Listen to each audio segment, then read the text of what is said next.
Hello, everyone, and welcome to a mock trade slash trade analysis video here with my friend Lane Dayton. We are going to be looking at some potential trades, some potential player movement, as we are now less than 24 hours before the trade deadline. We have not seen any trades for the last 4 to 5 days. We are all waiting to see some trades go down. Hopefully Woj hits us with a Woj bomb soon, but until then, we are going to look at the potential moves that we could see in the next 24 hours. If you guys are wanting to hear all of the new NBA trade news as it comes down in the next 24 hours, be sure to subscribe to the channel and leave a like down below if you enjoy this type of content. With that being said, I'm going to pass it over to Lane Dayton to start us off with our first topic of the video. All right, well, we're looking at Orlando making quite a bit of moves. We got Aaron Gordon on the go and Nikola Vucevic is big talking points. And Boston are looking to make some moves. And I've seen a couple moves with the Nuggets here. Do you think he'll go to either of those teams, either Gordon or Vucevic, or what do you think here? I think Boston are definitely interested in Aaron Gordon and Nikola Vucevic. They definitely have a need for a power forward slash small ball five in Aaron Gordon. He's in his time in Orlando, he definitely hasn't always played the right positions just due to Vucevic being on the team along with some other players. He's had to play the three and some of the four. And I think in Boston, with him being able to play the four, pushing Jason Tatum back more to the small forward role, or you could potentially see Aaron Gordon as a small ball five, which I think would be very, very useful as well. I think that's a very real possibility. You could also see Nikola Vucevic get sent there as well. With Nikola Vucevic, obviously Boston need a center. They've needed one since Al Horford is gone. Robert Williams has been a very good young player for them this season. But he's not overly proven yet, and he does have some serious health concerns, which is why he hasn't gotten super heavy minutes yet. So I think that is a large possibility.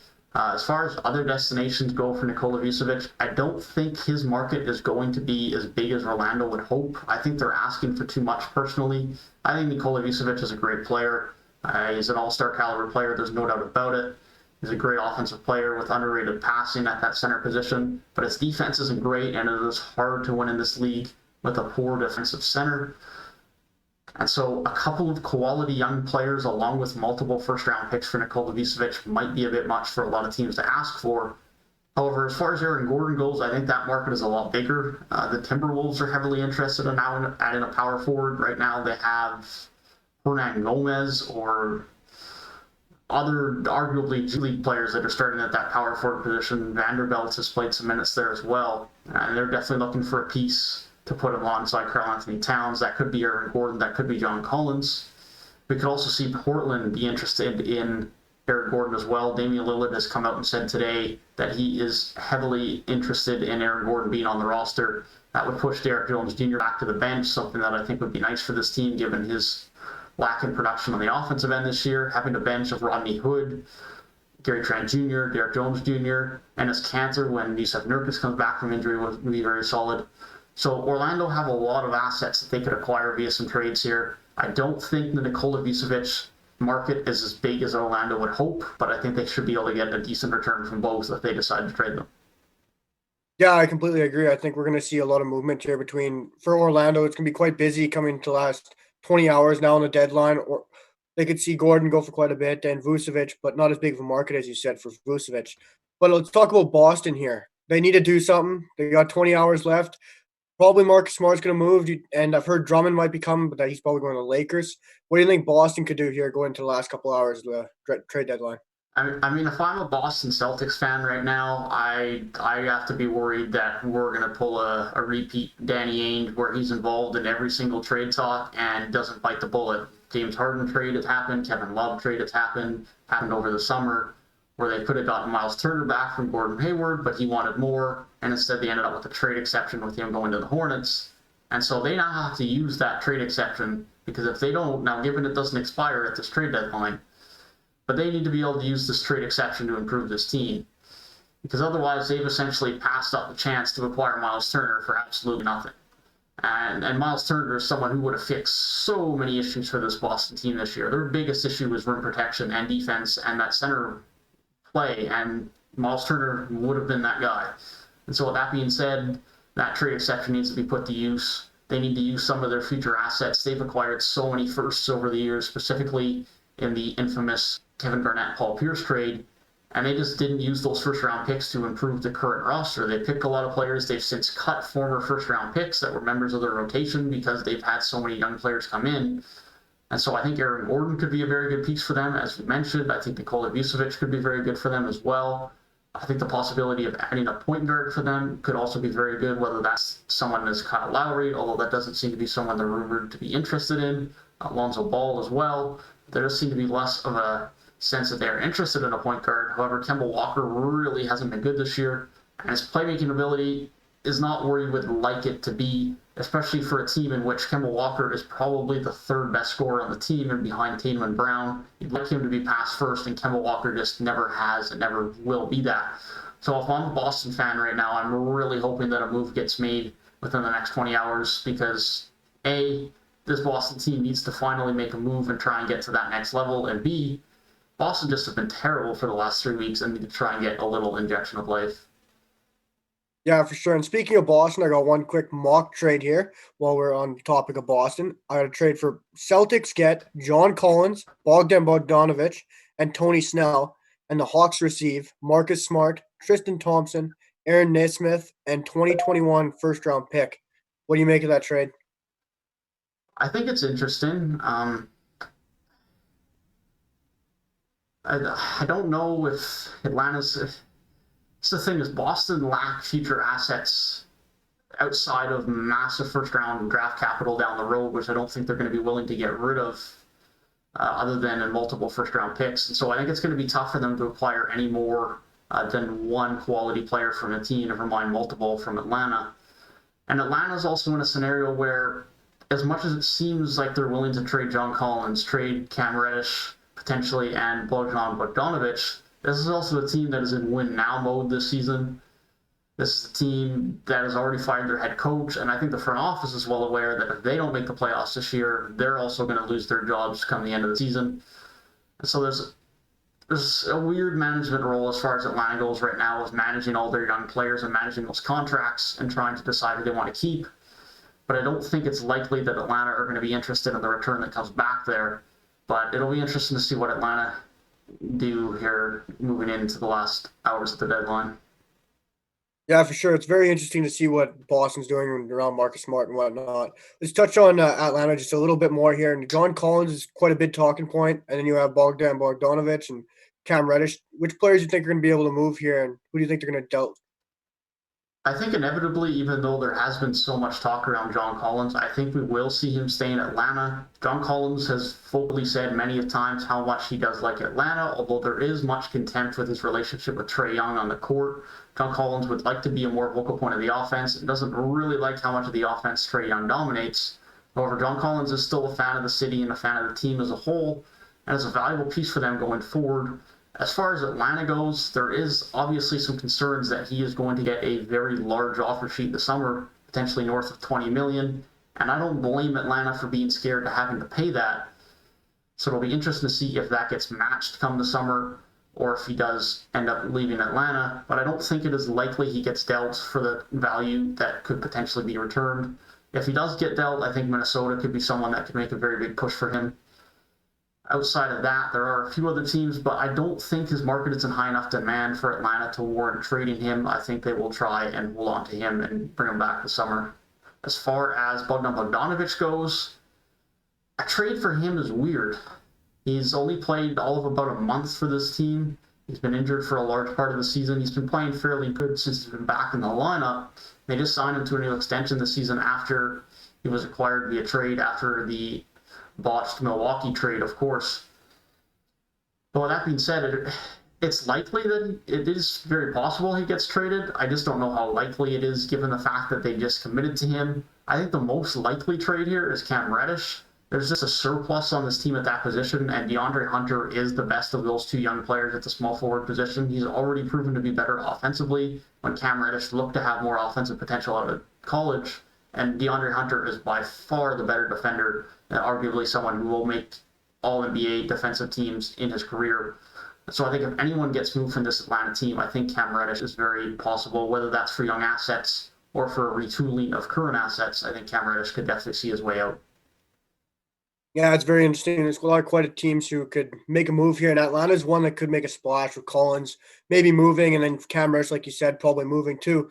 But let's touch on DeRozan, who's quite interesting here. He's playing quite well, and he might come back to the Raptors. Never know. But what do you think here? Where do you think he could land, DeMar DeRozan? I mean, there are so many possibilities for DeMar DeRozan, and DeRozan's arguably having the best season of his career in a contract year. He is going to be one of the marquee free agents in this upcoming summer. He's having a career high in assists. He's having the best three-point shooting season of his career up to this point, finally hitting threes after hardly hitting more than a handful in his first 2 seasons in San Antonio. He's turned into an elite playmaker. He's still an absolute dead eye for mid-range, great at creating fouls, and a good leader on a team. There's some interest from some mid-level Eastern Conference teams, interestingly enough, such as the Knicks and the Bulls.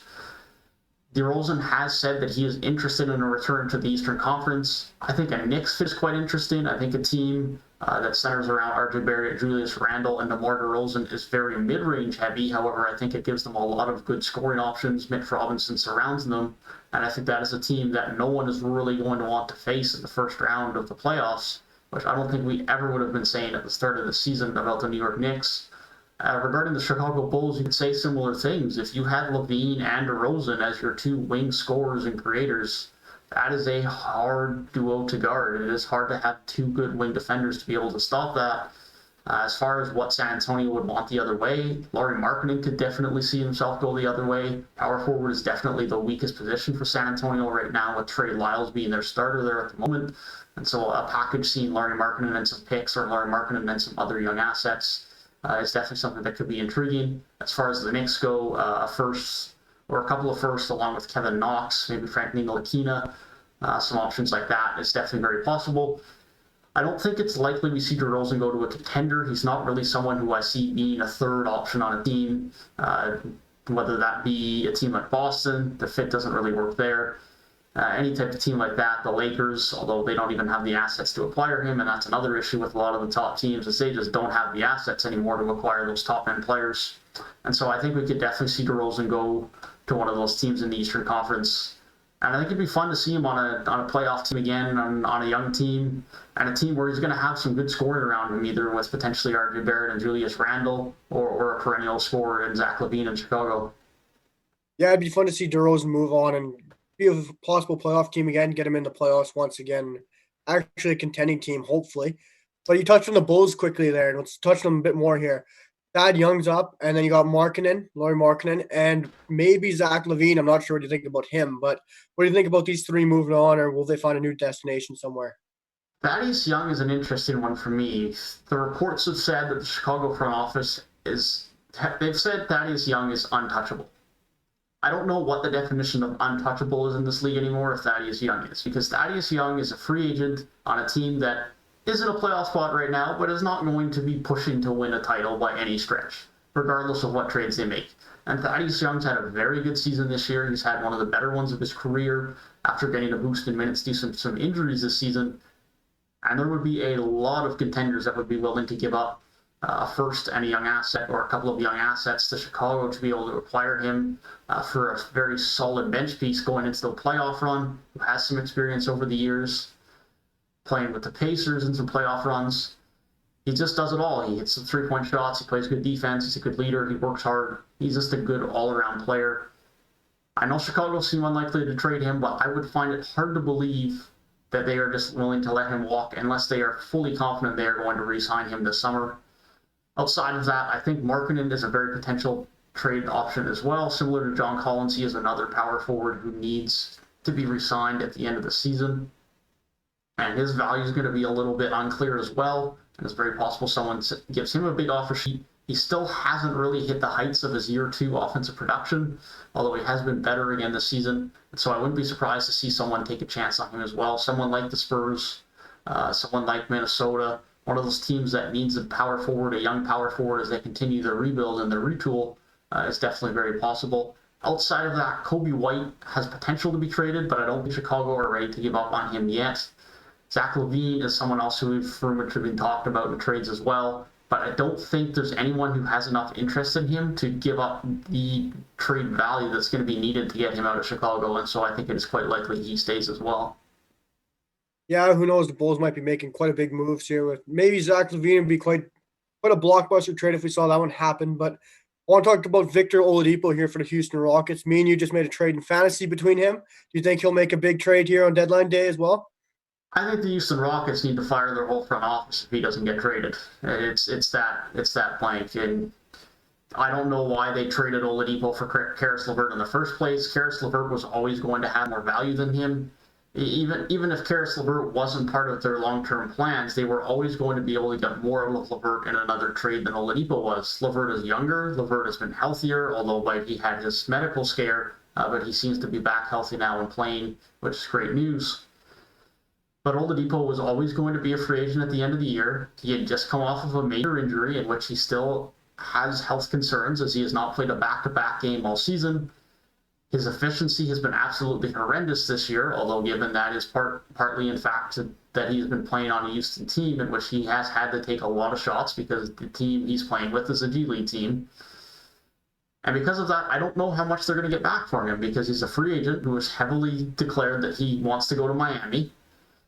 His defense is not anywhere near where it used to be. His efficiency isn't where it used to be. Now, there's no doubt he's still a quality NBA player, but he's probably not an all-star or an NBA, all-NBA player anymore, never mind even a second option on a good team anymore.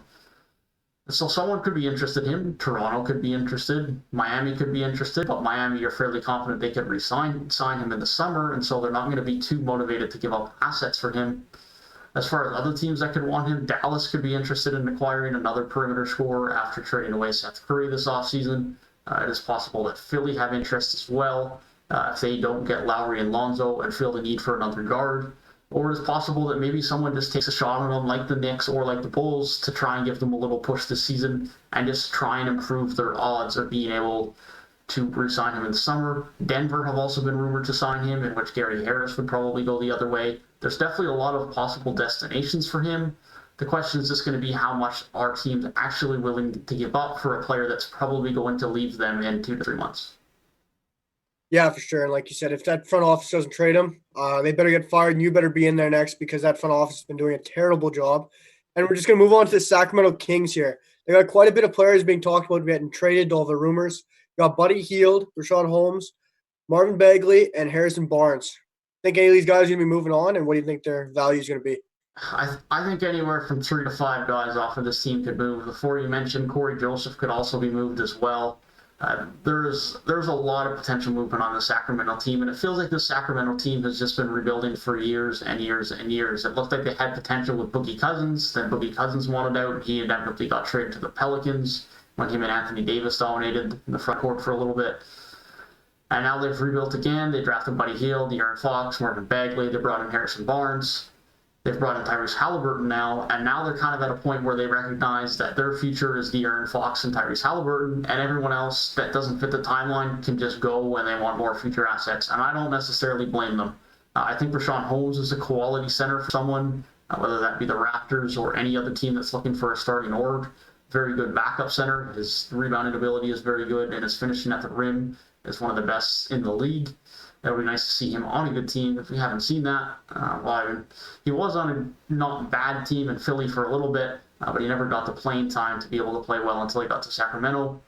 Harrison Barnes is an interesting one. I don't know if anyone's going to want to pick up his salary. He is younger than most people think. I feel like he's been in the league forever now, but he is still only 27 or 28. Well, that being said, he's just a do-it-all type of wing. But he's getting paid a fair chunk of money, I believe a bit over $20 million a year. And I don't know how many teams are going to be interested in that at the value the Kings want. Buddy Hield is another interesting one who's another overpay.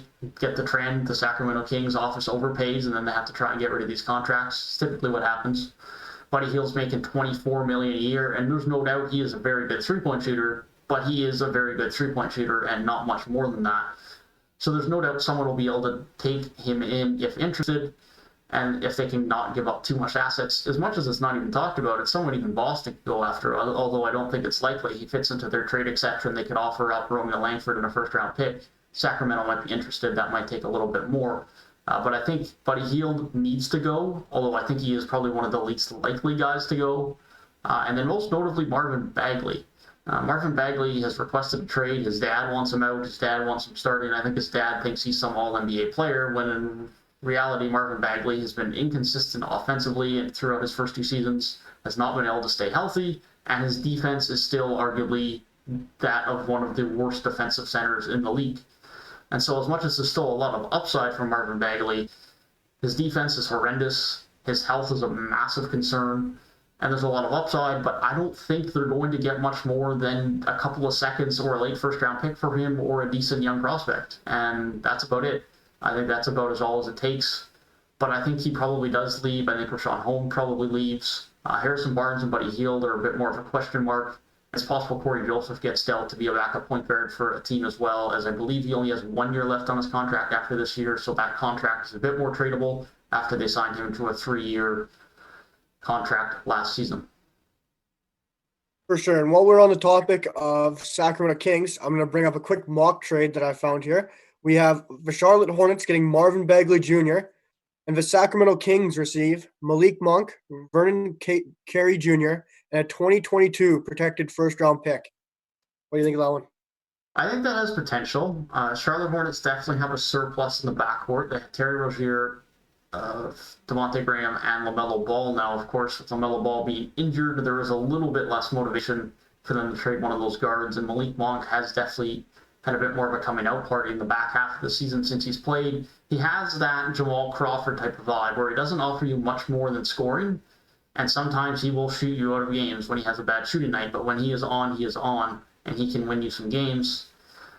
I think Malik Monk and a first-round pick might be a bit much. Now, if you're Charlotte, it depends on what the protection is on that pick. If that's a lottery-protected pick, they might feel a little bit differently. If it's only top 3 or top 5 protected, then they might be a little bit more hesitant. But I think there's a lot of potential for that trade to be made. Charlotte are heavily motivated to upgrade their center position, with Cody Zeller just being a bang average, slightly below average starting center, and Bismack Biyombo not getting the job done anymore either.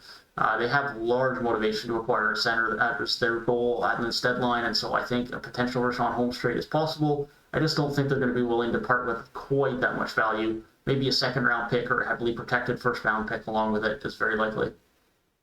Yeah, for sure. That's up for grabs. Who knows what'll happen at that trade? But we got Lonzo Ball. He's been playing fantastic. A lot of talk about him moving on here. He's been quite high on top 10 list when he gets traded. Playing really well. Where do you think he'll go, or do you think he will move? It's interesting, the trend this year of restricted free agents needing to get traded. I don't feel it's been something we've noticed as much in past years, but this year it's the year between John Collins, between Lauri Markennen, Lonzo Ball, all these key RFAs that didn't get signed are all in trade talks now. Duncan Robinson being one of them as well in Miami. And Lonzo Ball didn't have a great start to the year, there's no doubt about it, but since then, his playmaking, specifically in the fast break and on the run, has shown his vision is so elite. His ability to hit knockdown threes has been very good, shooting around 40% from 3 the last couple of months, I believe. And so he offers a lot of value to a team as a creating point guard, as someone who can play off the ball and make shots. And so there's a lot of teams interested, and he's probably the next guard in behind Kyle Lowry as far as point guard acquisitions goes. And so whatever team you see don't acquire Kyle Lowry, if indeed does get dealt, is very likely where you could see Lonzo Ball go, whether that's Philly or Miami. I think those are the 2 teams that are the most interested in him. I think Philly have the leg up in terms of interest in him, and it's no doubt he'll probably take a slightly lesser cost than Kyle Lowry, but I also don't think it's going to be significantly less given the fact that he is so much younger. He does have to get paid, of course, and that is a concern for the Pelicans, is that they don't want to commit to him long term. He might not be someone they see as part of their future, which I don't quite understand, to be frank, because right now at their guard position, they have him, Eric Bledsoe, Nickeil Alexander-Walker, and not really much else as far as these goes.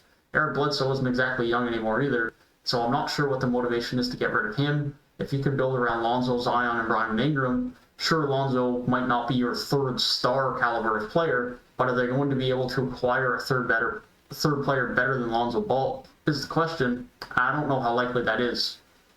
But the Pelicans seem highly motivated to trade him. I don't think that's the right decision, but that's the way they feel. And I think whatever team Kyle Lowry ends up not going to, you could see him get traded to, or if the Raptors end up asking for too much in the Miami and Philadelphia's opinion, then you could see them then jump ship Lonzo Ball, and you could very well see Lowry not get traded, or the Raptors having to settle for less than they would like. Yeah, for sure. Well, you mentioned the Raptors and Kyle Lowry, but you mentioned Lonzo going to either the Celtics or not the Celtics, the Heat and Philly if Kyle Lowry doesn't go there. But this is a different team that he might go to in a mock trade here that I've seen. And the talk is the Warriors. Lonzo Ball and Nikhil Alexander Walker go to the Warriors, and the Pelicans get Kelly Oubre Jr. and a 2023 protected first-round pick. I think that's an interesting trade, no doubt. It's a move for the Warriors that sets them up for the present and the future, and I think it allows Steph Curry to play a little bit more off the ball as well, which is always a good thing, as we've seen with Kevin Durant there a few years ago. When Steph Curry can get off of pin downs and screens to be able to get catch and shoot threes, it just makes him that much more valuable. And Lonzo Ball can do the same thing when Curry's on the ball. As far as that return goes for the Pelicans, I don't know if they're going to be willing to give up Nikhil Alexander Walker to only be able to get that return. Maybe if they keep Nikhil Alexander Walker, I don't know if those salaries match. But Nikhil Alexander Walker is still a valuable piece for them moving forward. I guess it just depends. What year did you say that Golden State pick was? 2023. 2023. Well, it's most likely that Golden State team is going to be a playoff team. It's not going to be a very high pick. So you're not getting a ton of value back with the Pelicans. I think they probably would want a little bit more, but I think the concept is there. I think that could be an interesting trade for both sides for sure. Yeah, for sure. And I saw this on the Score a couple nights ago. The Pacers were willing to give up and listen to offers for Sabonis, Malcolm Brogdon, and then Turner, we obviously knew already. But I was surprised by Sabonis and Brogdon. I sent it to you, and you were quite shocked. Do you think any of these guys will move on? What do you think is going to happen here? I don't quite understand what the thought process there with the Pacers. I know there's been lots of interest in getting rid of Myles Turner the last couple of years. They didn't know how well Sabonis and Turner would play together, if Sabonis was a 5 or if he was a 4. I think it's been proven pretty well that Sabonis just is not any bit capable at defending at the center position. Not that he's great at the 4, but he just looks completely lost at the 5. And so I don't think he is an option for them at the 5. I think he has either 4. And so I still don't fully understand why Myles Turner gets traded unless they can get significant value from a team like Boston. But most notably and surprising for me is Malcolm Brogdon and Damontas Sabonis. Both of them still have 2 years left on their contract. Brogdon just came over from Milwaukee a season ago, and Sabonis, of course, came over in that Paul George trade along with Victor Oladipo. Sabonis now just having an all-star caliber season, and Malcolm Brogdon has had very quality seasons the last couple of years, just isn't being used in the right role in Indiana. He is a combo guard, but better as a 2 guard than a point guard. His playmaking isn't quite there. His off-ball shooting is his best asset. But I don't understand. This team is not a team that's rebuilding for the future. This is a team that has the current on their roster that is still at a good age. Domantas Sabonis is still young. Brogdon is still young. I believe Brogdon's around 25 or 26, and Sabonis around 24. Myles Turner is not any bit old either. And they've now just acquired Caris LeVert, who is also a quality young player. And so I don't understand what the thought process is unless their plan is to move on from Brogdon and Sabonis and to be able to retool around Caris LeVert. But then why wouldn't you just keep the guys that you have on your roster unless you think you can improve them, and their thought process is to improve with trading Sabonis and assets for someone? But I don't think there's anyone better on the trade market available than Sabonis or Brogdon at their respective positions. And so I feel like this is more of an Indiana front office, just seeing what's out there, seeing what teams are willing to give up. And if they get something absolutely absurd, then they'll take it. But I think this is just more Indiana just trying to generate interest and trying to see if there's any teams that are willing to bid each other up and get an absurd offer. I don't think we'll see any movement out of Indiana at the trade deadline, if we're being completely honest. Maybe they'll make some small trade here or there involving TJ McConnell or Edmund Sumner, their backup guards, because they do have a bit of a surplus at the guard position. But outside of that, I don't expect too much movement out of this Indiana team. Yeah, for sure. There's quite a big names there. And yeah, they're probably just listening, maybe seeing what's out there. But the big talking point, we're all Raptors fans. We wanted to talk about it. Kyle Lowry and Norman Powell. Do you think they're going to move? Quite a bit of talk here everywhere about these two. What's going to happen? I think we're at the point where both of them are going to move.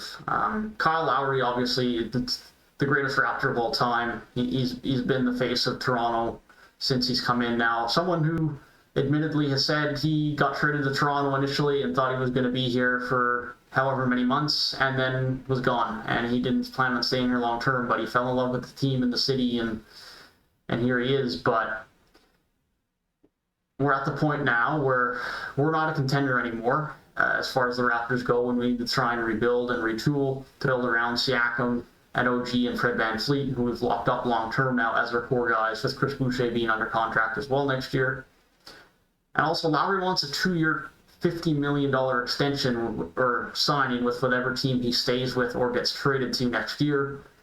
And for a 35-year-old point guard, as much as Lowry has been good and hasn't really regressed yet, I am hesitant to give a 35-year-old guard a 2-year, $50 million deal when I don't even know if we're going to get him back. It just makes sense to get some good future assets for him, whether that's a Tyler Hero and Precious Achiuwa package or a Tyrese Maxey and Matthew Thybulle and a first-round pick.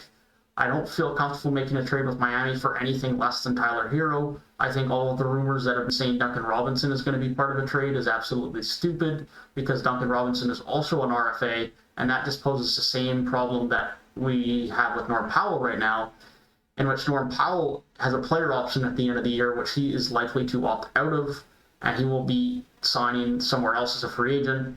He's going to demand a large contract, probably north of $20 million, and that's probably not something the Raptors want to do, so they can keep some level of cap flexibility moving forward to be able to add more pieces to the roster and not be over the hard cap.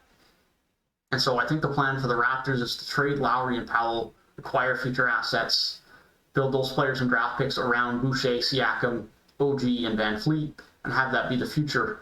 As far as Lowry, I think Philly and Miami are the two most likely destinations, with those types of trade packages that I mentioned being the most likely offers. As far as Norman Powell goes, he honestly could go to half of the league. The interest for him is so high and so varied across the leagues, from teams that are poor as far as their play this season, like Orlando, to teams that are looking for a player to solidify their scoring and their shooting, like the Lakers, or any type of contending team that has the assets to get him. I honestly have no idea where Powell could go, but I do expect that by this time tomorrow, both of those guys will no longer be members of the Toronto Raptors, and they will play their last game tonight for the Toronto Raptors, unless they are traded before game time. Yeah, it'll be something different to see Kyle Lowry in New Jersey, and hopefully we can see quite a bit of trades drop, because, I mean, we've been quite waiting for a Woj bomb, but nothing's happened yet, sadly, and nothing during the video. Unfortunately, we would have liked to have a big trade instead of talking about mock trades, but I want to talk about a mock trade here. Kind of a fun one. Bulls trade Zach Levine to the Pelicans for Lonzo Ball and 2 first-round picks. Ball and 2 first-round picks. It's an interesting one for Chicago because it solves their issue of a true point guard. Kobe White is someone that they hope to be their point guard of the future, but definitely hasn't seen the playmaking or gamesmanship, leadership that you would expect out of your point guard. And Thomas Satoransky has had to fill that role a lot as their backup point guard this year, with Kobe White proven to be more of a scoring 2 guard. The Pelicans then get off of Lonzo Ball's contract. They don't have to re-sign him, and they get to add another really good future assets in Zach Levine. It is one of the few players that I mentioned before they could potentially trade for that improves their third best player alongside Zion and Brandon Ingram as Levine. It gives them 2 very ISO-heavy scoring wings in Levine and Brandon Ingram, but maybe they can work off of each other. One of them could potentially learn to be a bit more of an off-ball scorer. But both of them are very ball dominant at this point in time in their career, so it'd be interesting to see how that relationship would work. But I think it's definitely a trade that both teams would entertain. As far as the Bulls go, they might require a little bit more assets, whether that's to kill Alexander Walker, whether that's Jackson Hayes, another young player to complement it. As far as the Pelicans go, I think a Zach Levine addition for them would be very nice. I don't think they would be too hesitant to get rid of their first-round picks, given the fact that this should be a team that is competing in the playoff scene within the next year or two. Zion, Brandon Ingram, Zach Levine, if this trade went through, and then the core that you have around that is Steven Adams, Jackson Hayes, any other pieces that you add around that in free agency on your bench. That's definitely a team that can compete for a playoff spot, and so I think both teams could definitely be interested in that. For sure. I want to see what you say about this one here. Bradley Beal to the Denver Nuggets for Gary Harris, PJ Dozier, RJ Hampton, and 5 first-round picks. It's an interesting one. I think any Bradley Beal trade is going to be interesting because you either have to have a quality young player, similar to what we saw in the James Harden trade, or you need to give up an absurd amount of picks. And Denver don't have the young player unless they give up Michael Porter, and even then, Michael Porter and picks is probably still going to be 3 to 4 picks. And so I don't think we see a Bradley Beal trade until at the very earliest this offseason, although I think it could be even a year later than that when his deal gets a little bit shorter and Beal has more leverage to kind of choose where he goes. But I think Denver's a team that definitely could be interested in him. They definitely could do with an upgrade alongside Jamal Murray in their backcourt. It would then give them 3 elite scorers in Jamal Murray, Bradley Beal, and Nikola Jokic. His defense can be decent, but this Denver team just needs defense. I've said it time and time again this year. Their defense has been terrible. That the loss of Jeremy Grant has been so impactful for this team. I don't necessarily say that they made a mistake in not re-signing him to that type of money. And Jeremy Grant also just wanted to be a number 1 option on a team. I don't know if they had any chance of re-signing him regardless.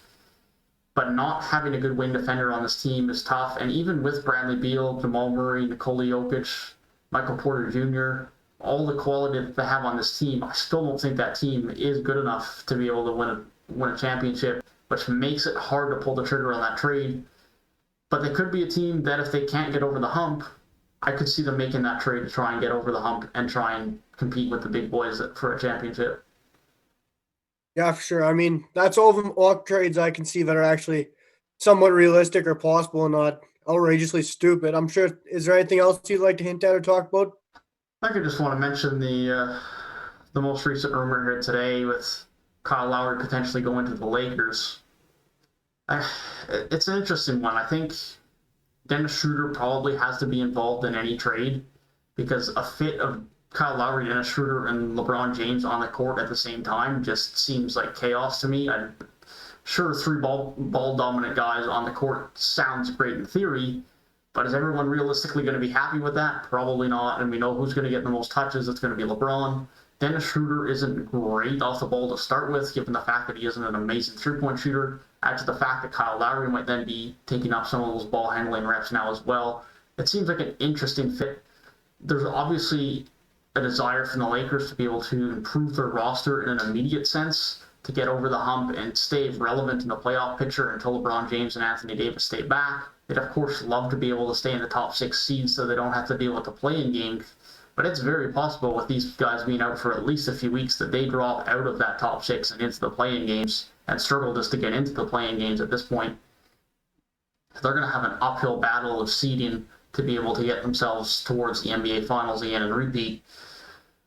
But I don't know why Toronto would be interested in making a trade with the Lakers. To be able to make any amount of salaries work, Schroeder would have to go back, or Harrell, or Kentavious Caldwell-Pope, or Wes Matthews, or Kyle Kuzma. None of them are great future assets. Kyle Kuzma, being arguably the most valuable of them, plays the power forward position, something the Raptors definitely do not need, especially in their starting lineup, with Siakam being the guy there, and Chris Boucher getting some minutes at the 4 as well as the 5, and then OG, of course, being the guy at the 3. This is really not a need for Kyle Kuzma. The only young asset that the Lakers really have, although he has limited playing time, has been Talen Horton-Tucker. And the Lakers, for some reason, have said he is not available in any trades. I know there's potential in him, but this is a guy they didn't play for the first month or so of the season, and yet they're saying he's untouchable. So something doesn't add up here. I'm not sure what their evaluation is with him compared to the rest of the league. But I don't understand what the motivation would be here for the Raptors to be able to make a trade unless the Lakers throw in Schroeder and 2 firsts or something like that. There would have to be more than just a first-round pick here because Schroeder and Harrell don't really mean anything to the Raptors. They're not future assets that are going to help the current timeline of this team. They're just players that are going to either get further traded or end up leaving when their contract ends. And so I think the Lakers obviously have heavy interest, but I don't think the Raptors are going to be too motivated to make a trade to the Lakers. And so maybe the Lakers make a push for Lonzo Ball, although I don't think an inexperienced guard is necessarily what they're looking for. So maybe they look at someone like Ricky Rubio, who the Clippers seem to be looking at as well. But nonetheless, there's definitely a lot of teams interested in Kyle Lowry, but I don't think the Lakers are going to be one of the teams that has a chance to get him. Yeah, it's interesting stuff with Kyle Lowry. it'd be weird to see him in a New Jersey, but I don't know. He's probably going to move, sadly. It was a good run with Kyle Lowry, but Nah, yeah, just wanted to be on a team where he can contend and he's happy being at the end of the day. If it'd be nice to see him on a contender and get another ring as a Kyle Lowry fan. It'd be great to see him on another contender because unfortunately that's just not going to happen with Toronto during the course of his career anymore. yeah. Toronto ain't winning anything anymore. Sadly sucks, but it's going to be a long time for that. Unfortunately, but no, well, this is the way it is. We got our title. Masai got us in with a great trade, and here we are. But with that being said, I think that is going to be all for us here today. Hopefully, very soon, we will finally have a trade drop. We are still waiting for the first trade since the absolutely massive trade of the Clippers sending a no-name and a second-round pick to whatever team it was. I couldn't even tell you. That's how irrelevant the last week of trades have been. But hopefully we get one soon, and I will be sure to give you guys a video with my thoughts on it when it does come out. Hope you guys did enjoy the video, and if you guys want to see more content like this, leave a like down below and subscribe to the channel if you are new. Thank you guys for watching, and I will see you guys in the next one.